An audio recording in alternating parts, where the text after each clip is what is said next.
Man, I was stuck in traffic because I had a meeting over in Playa del Rey today, and I had another podcast interview. I was trying to do it like in the parking lot, and then I was rushing to that, and then I was running out of gas, right?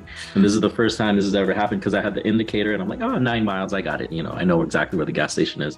Get off the on ramp, 4 miles. Okay, I got it. But my credit card didn't work there, or like their credit card system. Oh crap! I got to drive to the next exit. I'm like 4 miles. I got it. Get to the gas station, and it's reading zero. Oh my gosh. I hate those panic moments, Yes. which is why I try to never get to that point. It was like back in the day when you always like leave to go to catch flights and you leave like just with enough time. And then it's like stressful the whole time you're trying to get to the airport. Now I'm just like, I'd rather leave early and just not be in that high anxiety state. Right. Same with gas. Yeah, gas. I typically will go. I push it, but this is Yeah. probably the furthest. I've never seen it say zero before. Oh my gosh. That is wild. Oh, So anyway, I made it to the meeting. Yay! yay. All right. What do you think? 5:03? Should we get started? Yeah, let's go ahead and get started. We'll throw the recording up for anyone who misses the first few minutes. All good. Sure. I'm gonna share this video. Give me a sec here. I'm actually gonna share it to our page there. Actually, we got a bump there. There was a lot of people that joined our group within this last week. I did a podcast called Nurses to Riches.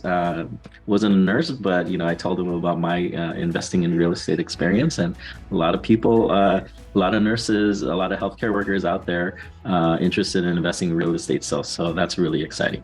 Yeah, that video was so good. I love it. I don't really watch YouTube content ever, but then after you mentioned that when we were at the park the other day, I was like, oh, I gotta watch it, and it was really good. So well put together.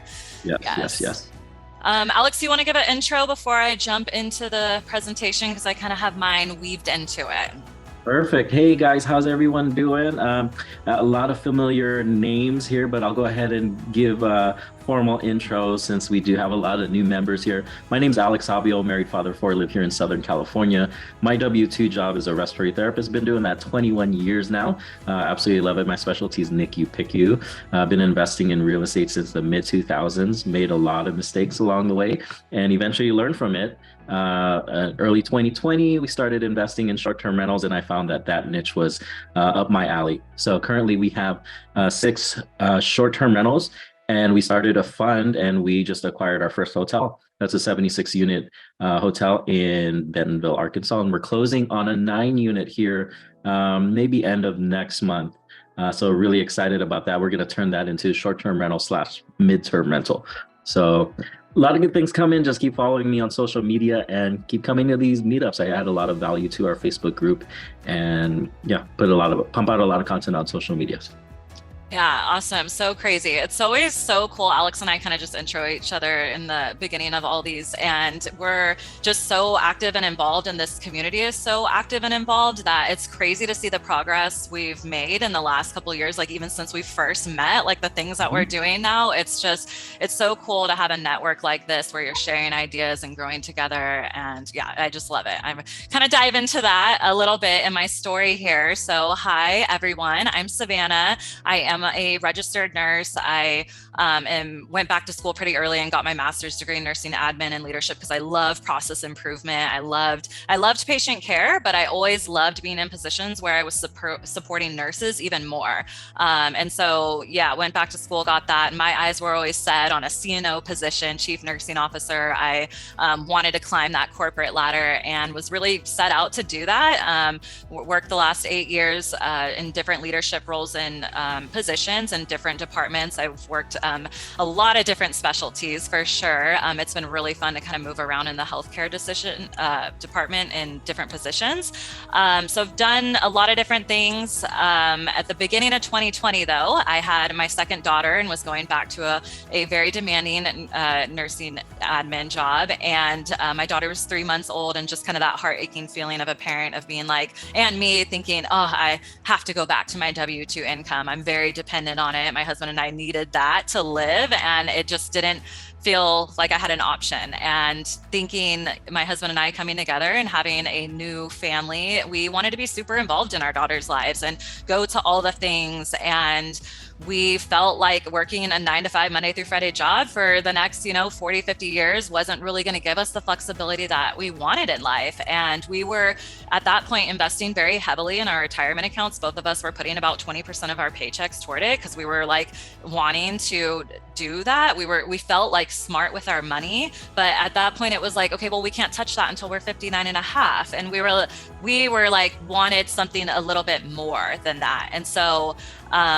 we ended up learning about real estate investing and got started in single family homes. And then after that, really moved into multifamily syndications for a lot of different reasons, but we really tapped out of our own capital in our lives. And we were sold on real estate investing and wanted to move forward in it. But we had pulled out a second mortgage to get started on those first single family homes. And then we're like, okay, how do we grow? How do we scale? How can we kind of keep growing a portfolio?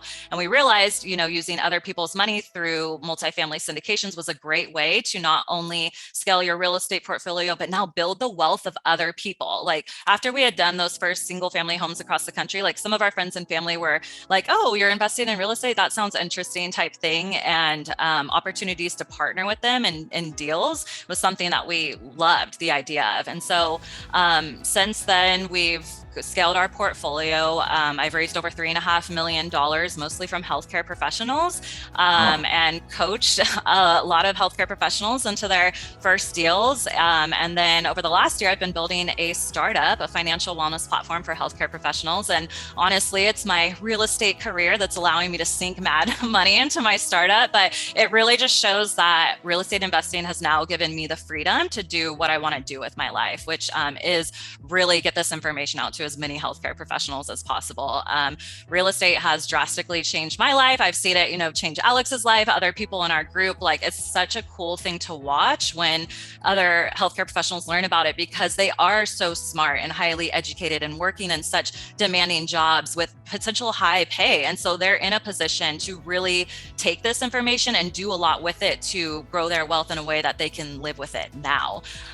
So yeah, that's a little bit about me. I love throwing this picture on here because this is kind of where we like the exact time we were when we discovered real estate investing. So about 3 years ago is when like we literally learned about this stuff. And now just to see kind of what it's done in our life for the last 3 years is awesome. So super powerful stuff. I'm going to dive into capital raising more specifically because for me, when you move into partnership and general syndications, I'm going to kind of break that down first before I dive into the capital raising role. But real estate, as you kind of grow portfolios, it's natural for people to start forming partnerships and doing deals together.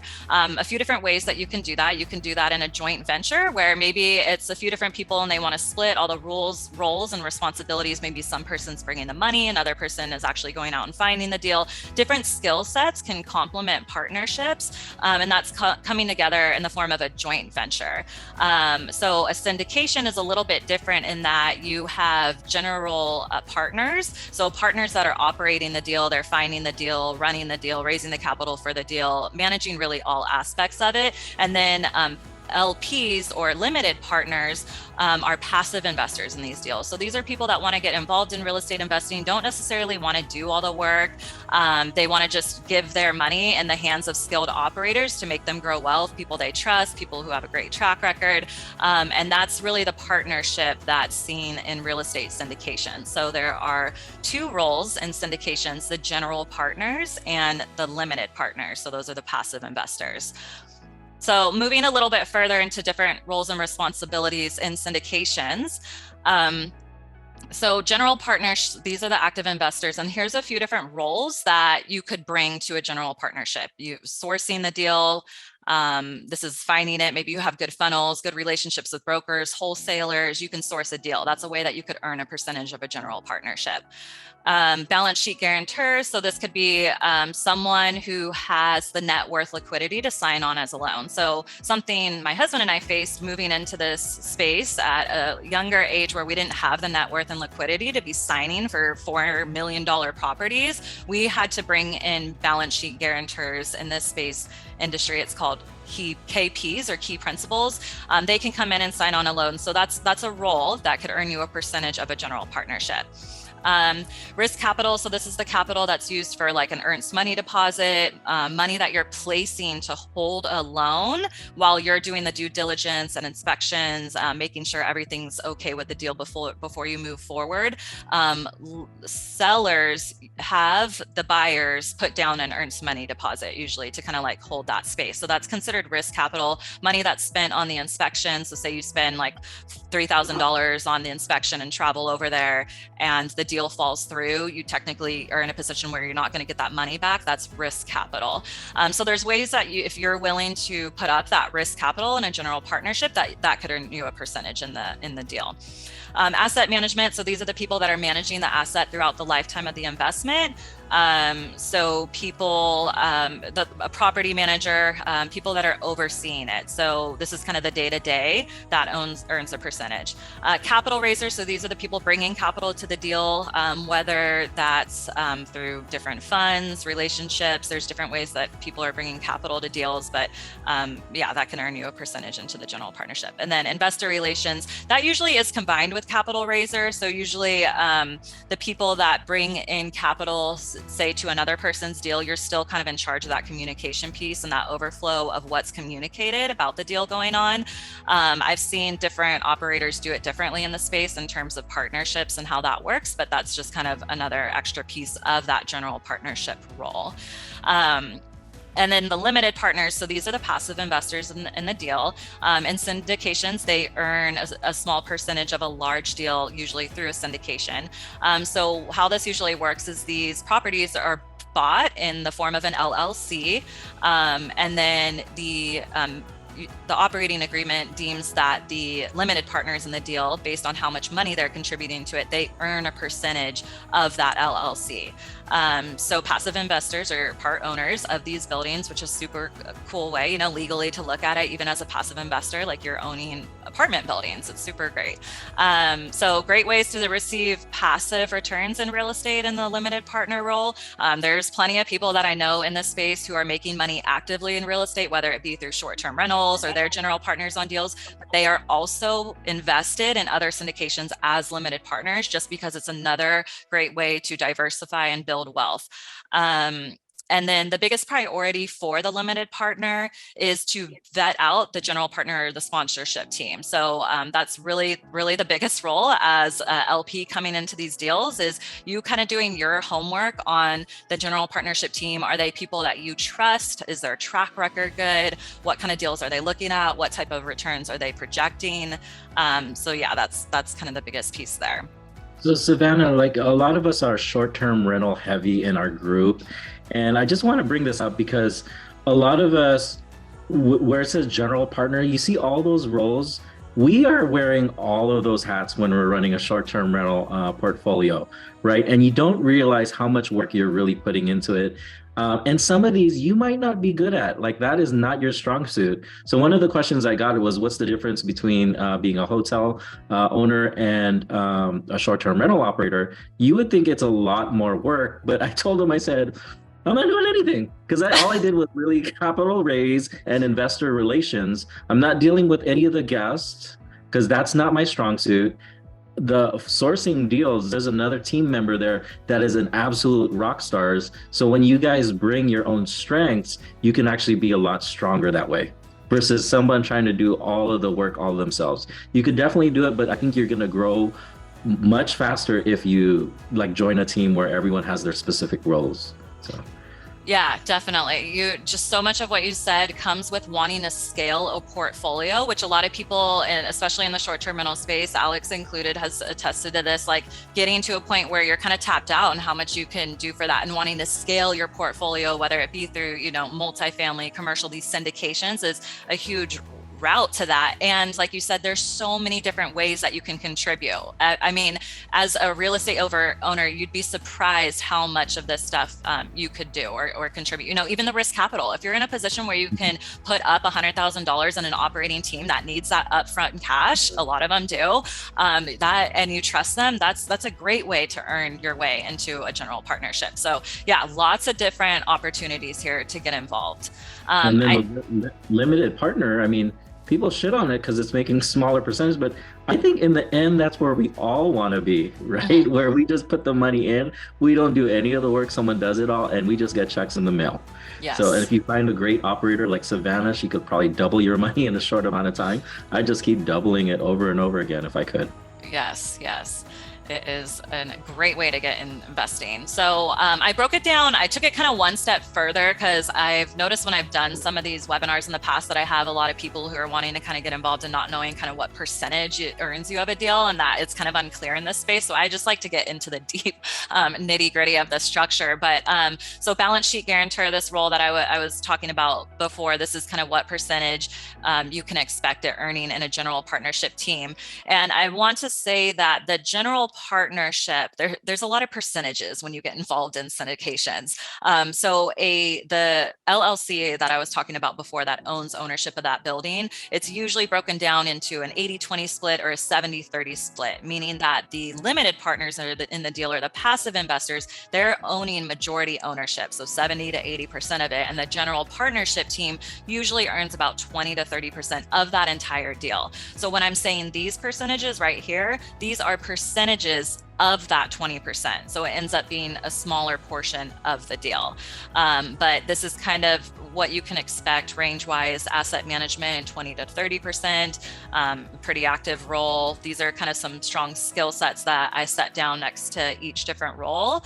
Like I mentioned with the balance sheet guarantor, just being able to have that net worth liquidity if you're in a position, that's kind of end goal too. Alex and I have talked about this, being in a position where you have the net worth liquidity way far in advance in your real estate career, and then you see other people out there doing deals and they need more experienced operators with higher net worth liquidity to sign on deals. You can be in that position where it's like you're almost kind of giving back. I feel like that's role is goals for me for sure. But asset management, pretty active role in my partnerships in my real estate business. My husband really manages that piece of the business.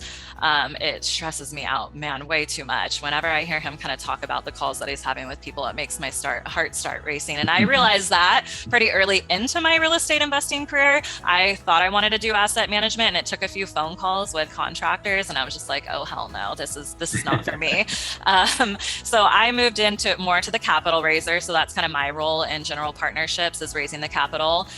So this is through networking and marketing efforts, relationship building, and it'll earn you about 30 to 50% depending. Risk capital, this is just putting up that upfront cost, like I mentioned, 10 to 15%, and then sourcing a deal, finding a deal. Everyone knows how good it is to find great, or hard it is to find great deals. So being a good deal finder can earn you a good percentage of these deals.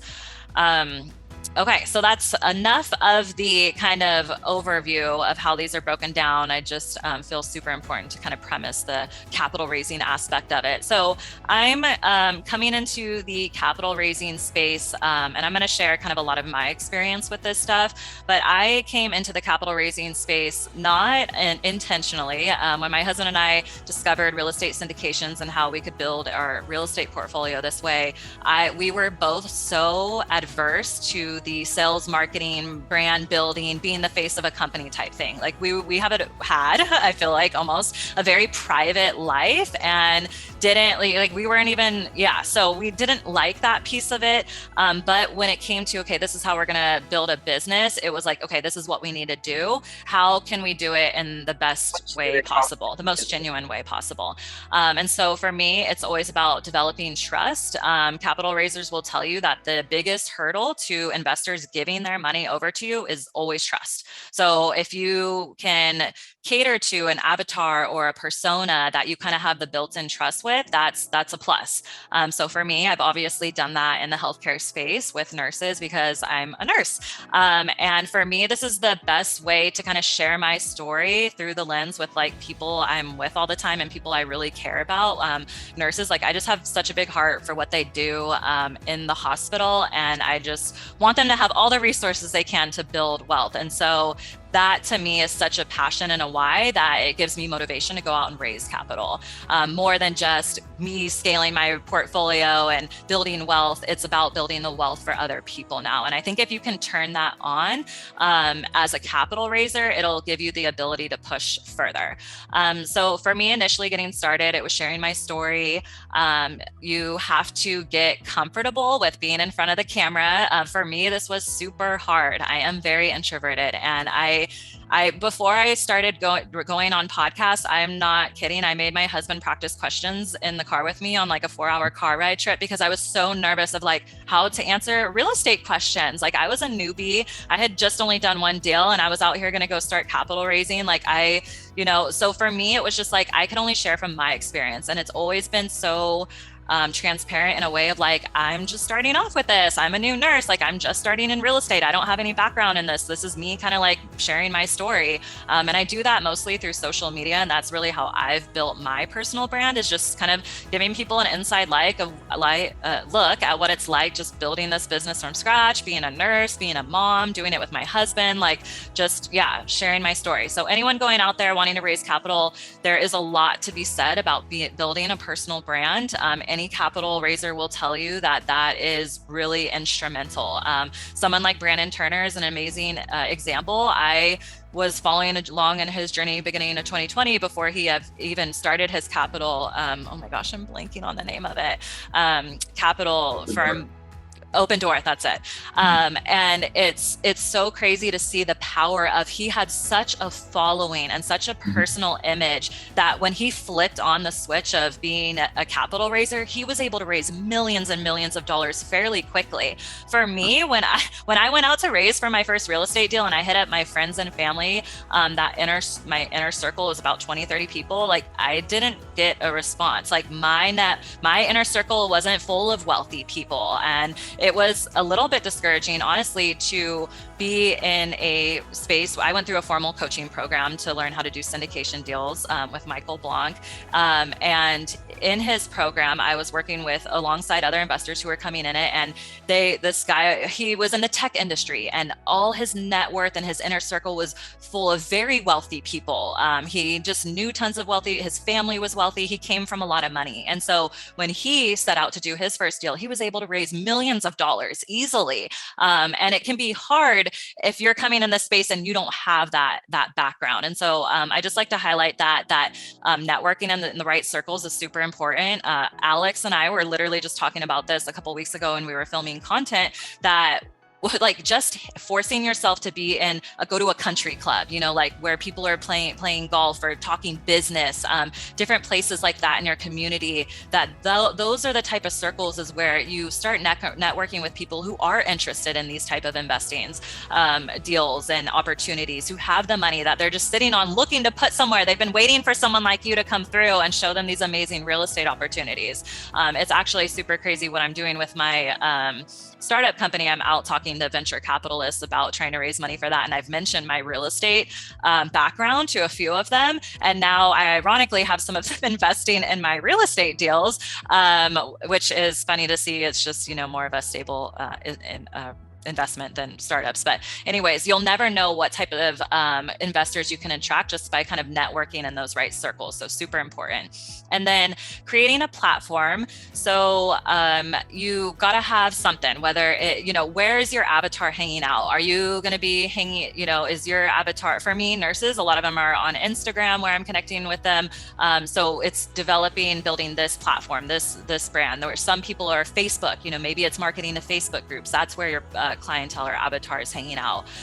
There's a lot of different ways that you can get in front of them, and it's being a little bit strategic and narrowing down who you're actually going to be targeting for raising capital. The more that you can do that and get clear on kind of like your avatar, the easier it is to kind of create those funnels and the platform. So moving into funnels. So this is kind of the first step when raising capital, is creating a funnel of capital coming in and making it kind of automated, using technology to help you here. What at this point, what you're trying to do is collect emails. That's big for marketing purposes.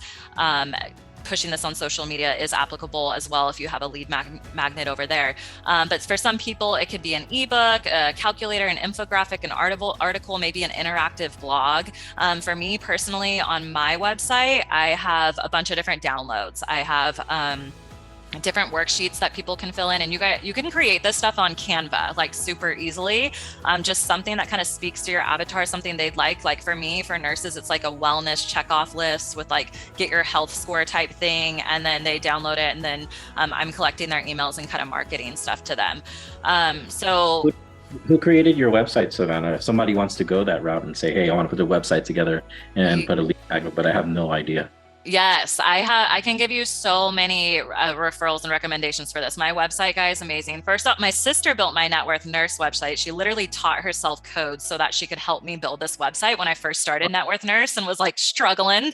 But I've since found a guy from Fiverr in Bangladesh that I've been working with over the last couple of years. He built the website for my startup company, investhealth.com. It's beautiful. I love it. So put a lot of work into that. He does amazing, great edits, super affordable. So yeah, I can get some contacts there for sure. I love it. Canva is also really cool. And then kind of moving into the CRM. So this is something, it's a customer relations management. And it stands, and so different ones could be like SurveyMonkey, ActiveCampaign, HubSpot, Salesforce, Pipedrive. So these are the tools that you're using to keep track of your investors in a communication tool. What's actually super cool is that the investor portals, which I'll jump to, some examples of investor portals. Cashflow portal is amazing. Their founder, Perry Zhang, is off the hook smart. So they're doing really cool things with that app. And a lot of these portals now have CRMs kind of built into them. So InvestNext, they're another great one, so that you can kind of communicate to your investors once they get in there. But your goal is, especially if you're doing 506B filings, which means you're raising capital for unaccredited investors, you want to make sure that you're putting them into some sort of CRM so that you can be documenting, okay, when is the last time you've talked to them, or when did you make initial contact for them? Because something that you'll have to make note of if you're out raising capital is that there's a lot of legalities around it. And if you're going to be raising capital to unaccredited investors who are people who are making under 200,000 a year, or 300,000 joint with partner, or have $1 million net worth liquidity, those are the cutoffs between unaccredited investor and an accredited investor.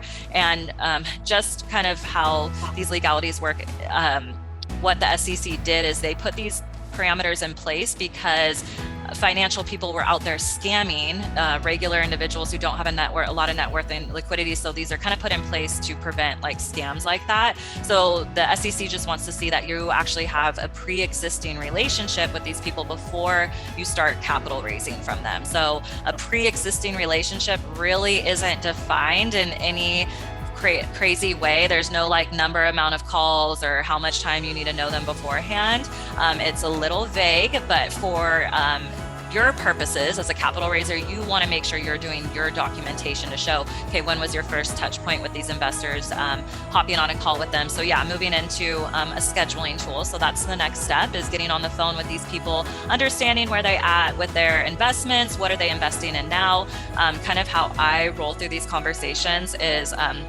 so my lead magnet and everything on my site is pushing people to book a call with me. Hey, if you want to learn how to passively invest, end up booking a call. Like at whatever my marketing is doing, I'm driving them to hop on a phone call with me because I need to do that to meet SEC guidelines. So then the scheduling tool is super important. I use Calendly. I could not function without it. Seriously, it runs so much of my calendar and just talking to people. But a lot of people I've heard Google is a new one that people are kind of using. Monday, Simply Book. There's a lot of different other ones out there that you could use. But you want to make sure you have a good scheduling tool that can get these calls booked on your schedule. You talked a little bit about the 506B and 506C, and I think that's really important because if someone's going to want to raise capital, just be wary about posting stuff on social media right off the bat, because then you could violate some SEC guidelines there. Yeah, it's super important stuff to learn about if you're unfamiliar with it. For me, it was watching a few YouTube videos, and then every lawyer I get on the phone with and do a deal with, I always have them run through what their, like understanding of unaccredited or your pre-existing relationship is with the clients. Like I always ask my lawyers, like, what do you think is a deemable pre-existing relationship? Because they all say something a little bit different, Mhm. kind of what their ideas of that. And so then it's kind of just bringing to light everyone's comfort level with like, okay, what is this? What are we doing with this? So the legalities is something you do have to learn when you start raising capital, and it can be pretty foreign. But if you work with a good syndication attorney, and there's many of them out there, they can help explain this to you if it's your first time rolling through it.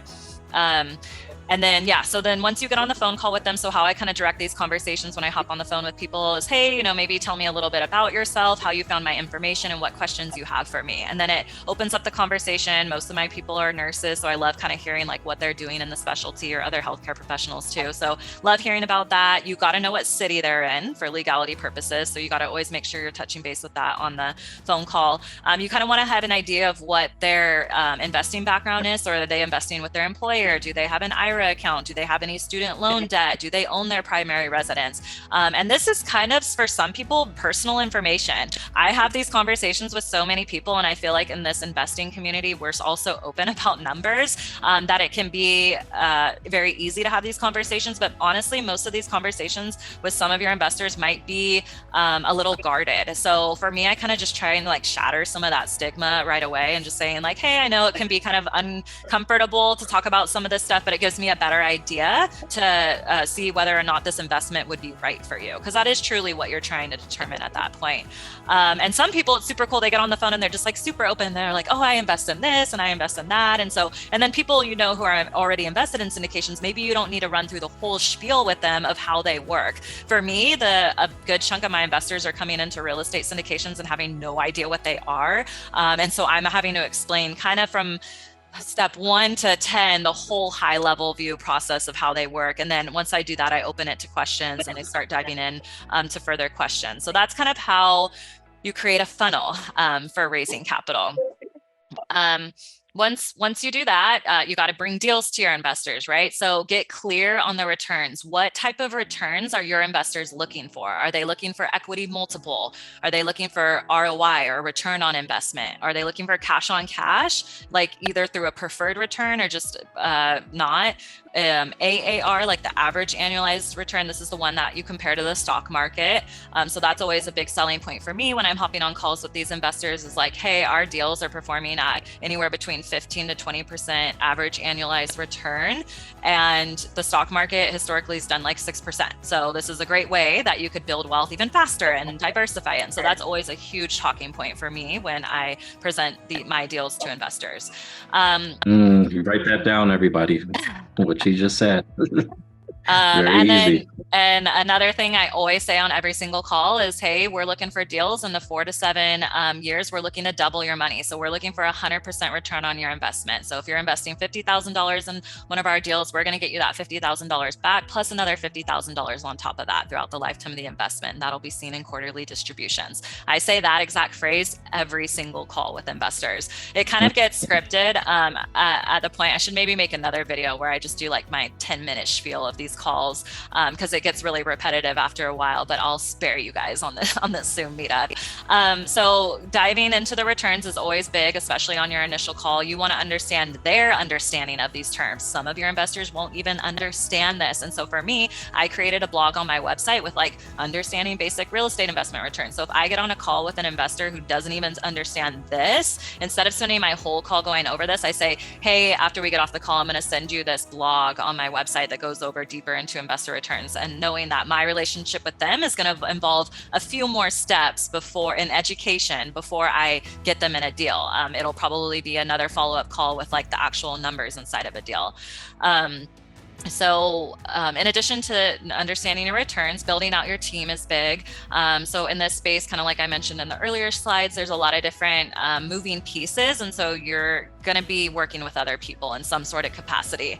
And so working with people you trust. I've seen a lot of people come in new to the space and build partnerships right off the bat with some of the first people they're meeting. And then I hear kind of starting to hear some horror stories years later down the road that, some of these partnerships aren't working out so well. And you have to take into consideration some of these deals, 7 years, that's maybe longer than some marriages, right? So you're with these people, working with them for a long time. So it's important to work and build out your team. And so for me, if I'm thinking about potentially partnering with people, it's getting on a couple of calls, Zoom calls, and then working through like some numbers or some scenarios together and seeing how each other responds to different things that are coming up. How do you move and groove together?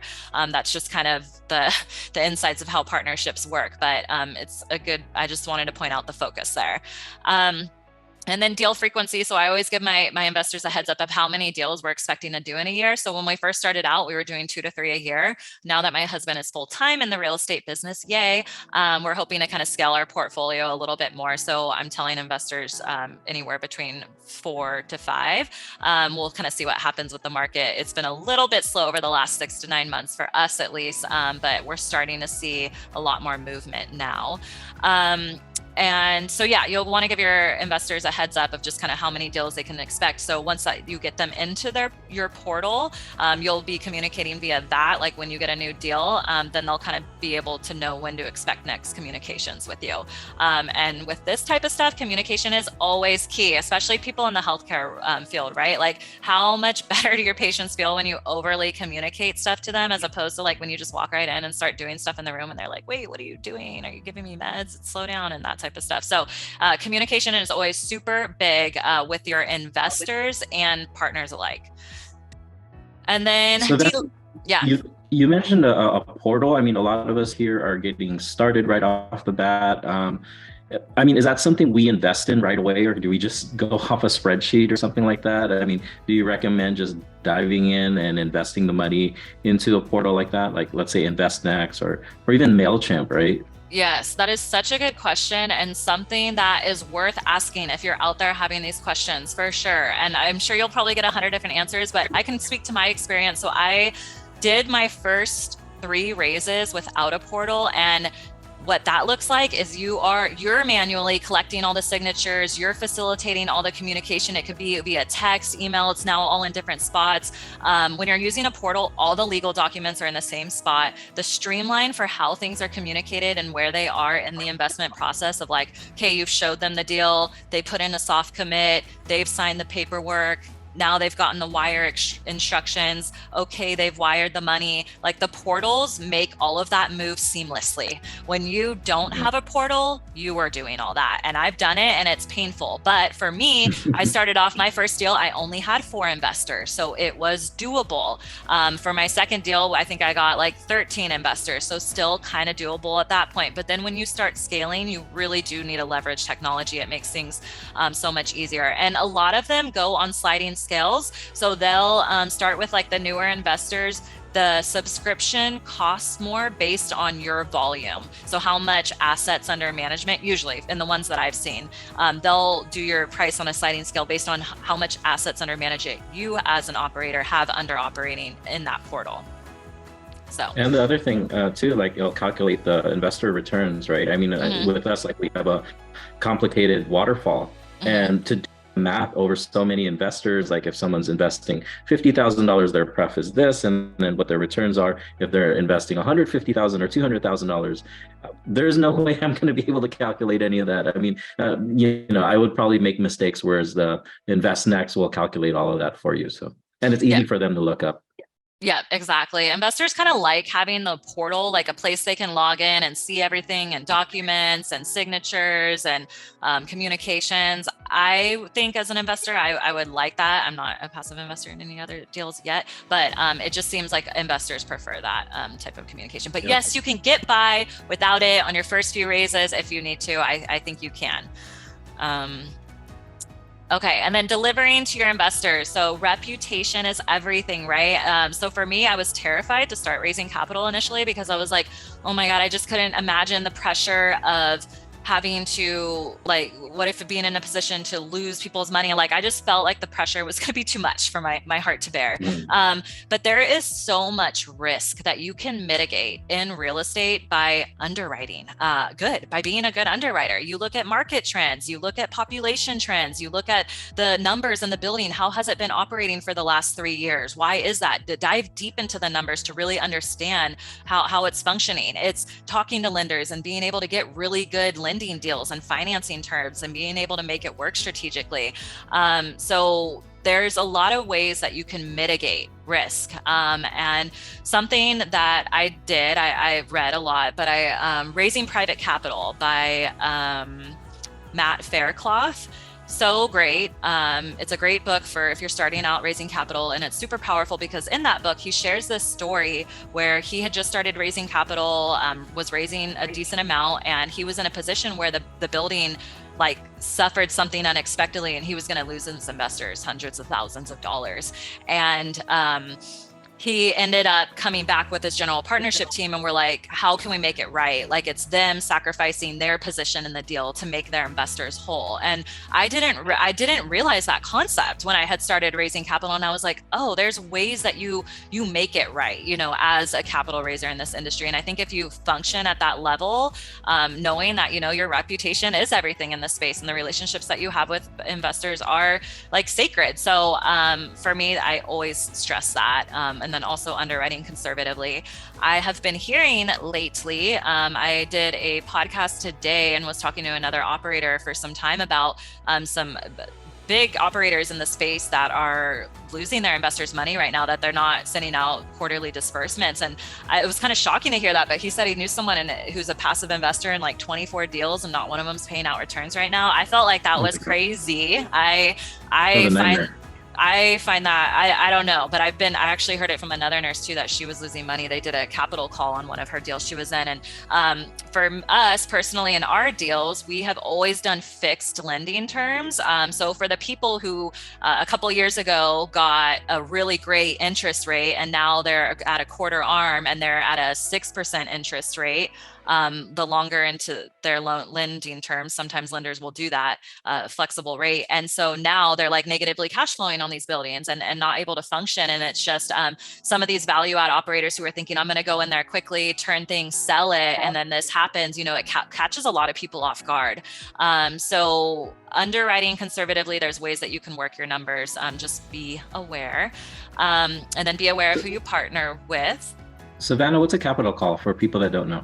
Yeah, so a capital call is if you're in a passive investment and the operators get the deal to where they need more money, they're calling for capital. They're literally calling to their passive investors to give them more capital to make the deal run. That they're in a place where they need money to keep themselves alive, type thing. So that's a capital call. So let's say someone invested $50,000 and that operator says, "Hey guys, we're about to foreclose unless you want to invest $20,000 more," or something like that, right? Yeah. Mm-hmm. They're basically asking for more capital. Yeah. And then just want to highlight that a rising tide lifts all boats. I think if you come at capital raising with and I kind of mentioned this a little bit earlier, of just the intent to build the wealth of those around you, that it can be such a powerful tool to scale your real estate portfolio and build wealth for those around you. A lot of us are here because we've seen how powerful real estate investing has been in our lives, and we know how cool it is, and that not a lot of people know about this still, right? And so about when you're capital raising, there's different ways that you want to communicate this stuff to people. And I think just the more genuine you can do that, and with the goal for everyone else to succeed, the better it is.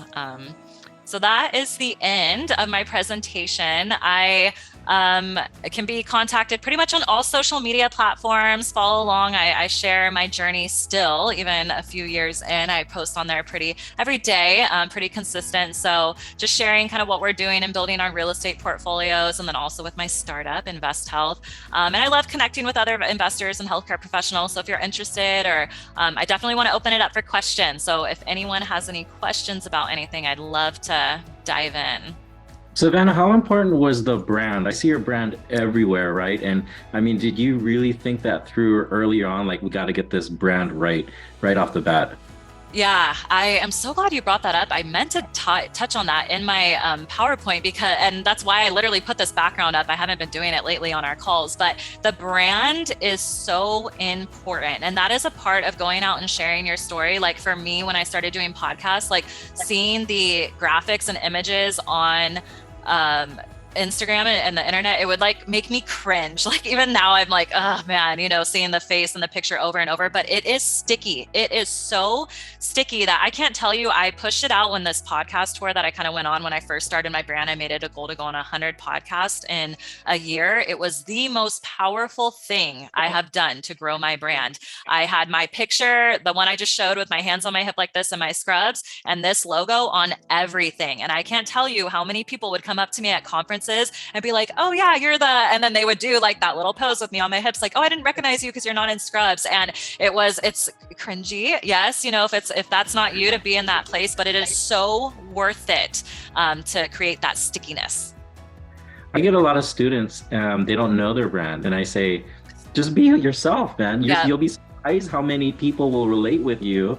Like, let's say if you're a corporate exec, and I'm like, dude, just be corporate execs investing in real estate. You'd be surprised because there's this A to B connection, right? And Yeah. I'm sure many nurses came up to you like, oh my God, your story resonates with me because I'm a nurse too, right?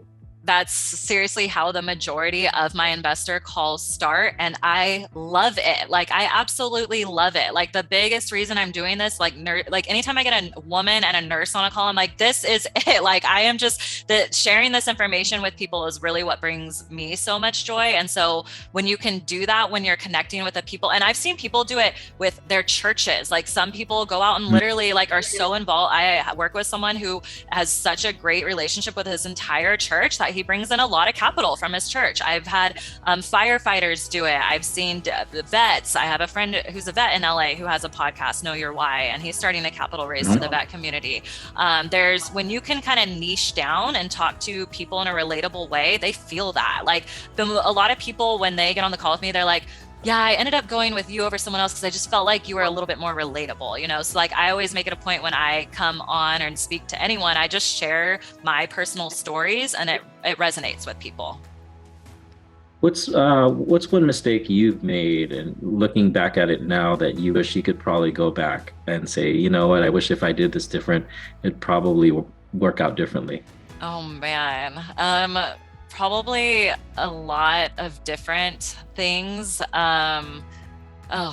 There's like a cost opportunity for so many things. Like when I was doing 100 podcasts, I'm like, man, what if I would have started my own podcast? Maybe Mhm. that would have like been Yeah. taking me to the next level if it was to help nurses and tapped into that market instead of me. But I was working full time and I had two young kids at home. And so for me, the lazy way was to guest on other people's podcasts because then they're making all the marketing material for me and I just have to post it on my account. Like all I had to do was hop on a call. And so for me, that was like less work at the time. And so that was kind of hacking my way through it. But I mean, even now, like I'm building a startup and I've hit the point I've spent $80,000 in my startup. And looking at that number gives my heart like a little bit of a panic, right? And I'm like, man, if I would have spent that 80K in a real estate deal, like where would that lead me to now, instead of this startup? But for me, it's like, that's my passion. Like that's my joy. And thank God real estate has given me enough capital in my life to fund my ability to kind of live out that dream. But it's always an opportunity cost. I feel like everything. That's a hard question. What about the social media aspect of it? Because for those of you that don't know, like Savannah and I use the same virtual assistant for our social media. I mean, do you, and I miss this because I had two social media interns 3 years ago when I first started short-term rentals, and I had no idea what to do with them. Right. Like they were asking for content, like, can you film doing this? And I'm like, I'm not dancing, man. I don't care what you say. I'm not going to be there dancing. But I didn't know any better.